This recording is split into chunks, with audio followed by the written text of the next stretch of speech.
এবার আমি পড়ব কোরআন থেকে, পৃষ্ঠা নম্বর 10। শুরু করি। হ্যাঁ, বিশ্ববাসীর উপর তোমাদেরকে আমি শ্রেষ্ঠত্ব দান করেছি। মানে সারা বিশ্ব, তার মধ্যে যারা ইসলাম গ্রহণ করবে, মানে মুসলমান থাকবে, তাদেরকে উনি শ্রেষ্ঠত্ব দান করেছেন। বাপরে, উনি কে? সম্ভবত আল্লাহ।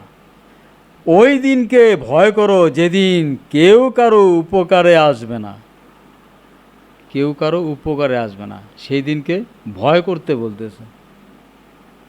তার মানে আমরা মানুষ থাকবো না, কারো পক্ষে কোনো সুপারিশ গ্রহণ করা হবে না।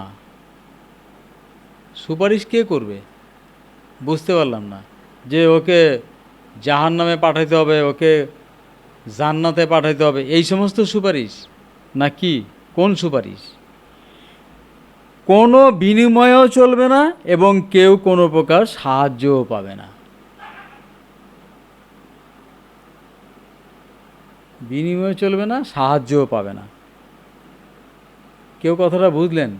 যদি বুঝেন তা বলবেন কমেন্টে।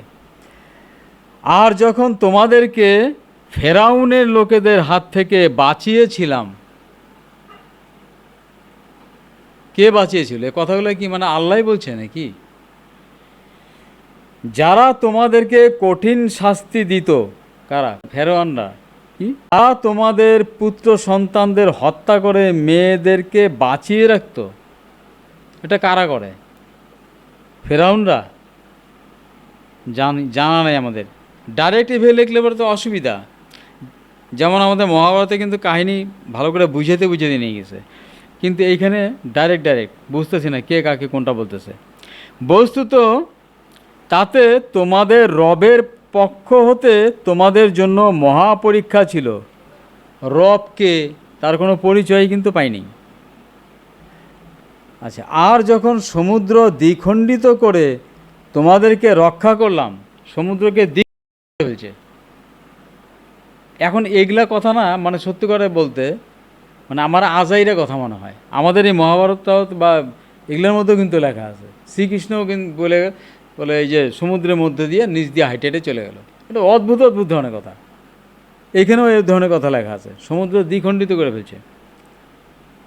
আর ফেরাউনকে সঙ্গী সহ ডুবাইলাম, আর তোমরা তা দেখেছিলে।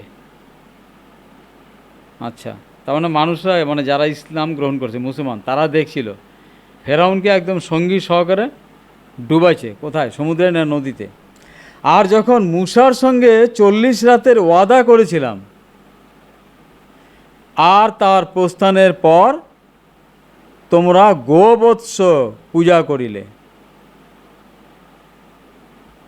আচ্ছা, তাহলে গোবৎস যে পূজা করতো ওই মানে কাফেররা, এটা তখনকার দিনের থেকে প্রচলিত, যখন নাকি যে তার আগের থেকে। নাহলে এই কথা বললো কেন? মানে 1400 বছর আগের থেকে। ও 1400 বছর হচ্ছে ইসলামের সৃষ্টি, তার আগের থেকে হচ্ছে গোবৎস পূজা। আরে গোবৎসকে পূজা করবো তা কাকে করবে? এর মতো উপকারী একটা প্রাণী বা যেটি হিসাব করুক না কেন মানুষে, উপকারী জিনিসকে আমরা শ্রদ্ধা করি, ভক্তি করি। সোজা কথা, যার থেকে উপকার পাই কৃতজ্ঞতা প্রকাশ করতে হবে না? আর বস্তুত তোমরা ছিলে জালিম। জালিম মানে কি? শয়তান। তথাপি আমি ক্ষমা করে দিলাম যেন কৃতজ্ঞ হও। আর যখন মূসাকে কিতাব ও ফুরকান দিয়েছিলাম, যেন তোমরা সৎ পথে চলতে পারো। এই যে অদ্ভুত অদ্ভুত কথাগুলো আসতেছে বাংলায়, কিন্তু এগুলোকে বিশ্লেষণ করে বোঝানো উচিত ছিল এটা মানেটা কি। ফুরকানটা কি জিনিস? কিতাব মানে তো বই। আর যখন মূসা স্বীয় কাওমকে বলল, হে আমার কাওম, এই কাওম জিনিসটা কি? হঠাৎ করে এই সমস্ত শব্দ চলে আসলে অসুবিধা না?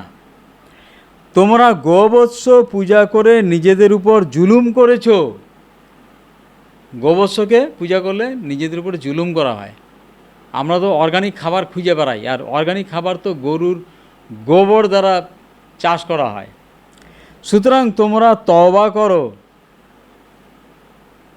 আচ্ছা, অতঃপর তোমরা একে অপরকে হত্যা করো।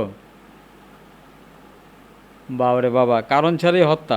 আচ্ছা, স্রষ্টার নিকট এটি উত্তম, তিনি তওবা কবুল করবেন, তিনি ক্ষমাশীল দয়ালু। তা আল্লাহ যদি এত ক্ষমাশীল হয়, তা আমরা যারা নাকি মুসলিম তাদেরকে তো ক্ষমাশীল দেখি না। তারা যখন ওয়াজ করে, বাবারে বাবা, চোখ মুখ বড় বড় কইরা দুইটা মাইক্রোফোন নিয়ে একসঙ্গে, মাথা খারাপ পরিস্থিতি। ক্ষমার দৃশ্যটা কি এমন থাকে নাকি?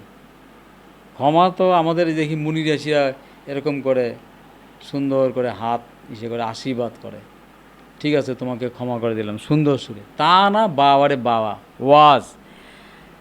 আর যখন তোমরা বললে, হে মুসা, আমরা তোমাকে বিশ্বাস করব না আল্লাহকে সরাসরি না দেখলে, তখন বজ্র তোমাদেরকে পাকড়াও।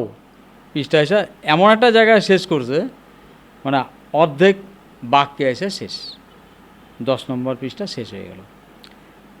তা যাই হোক, এই একটা পৃষ্ঠায় পড়লাম। যারা, আমি তো ঠিকঠাক বুঝলাম না, যারা বুঝেন তারা অন্তত পক্ষে কমেন্ট করে জানাবেন। ভালো থাকবেন, সুখে থাকবেন, ধন্যবাদ।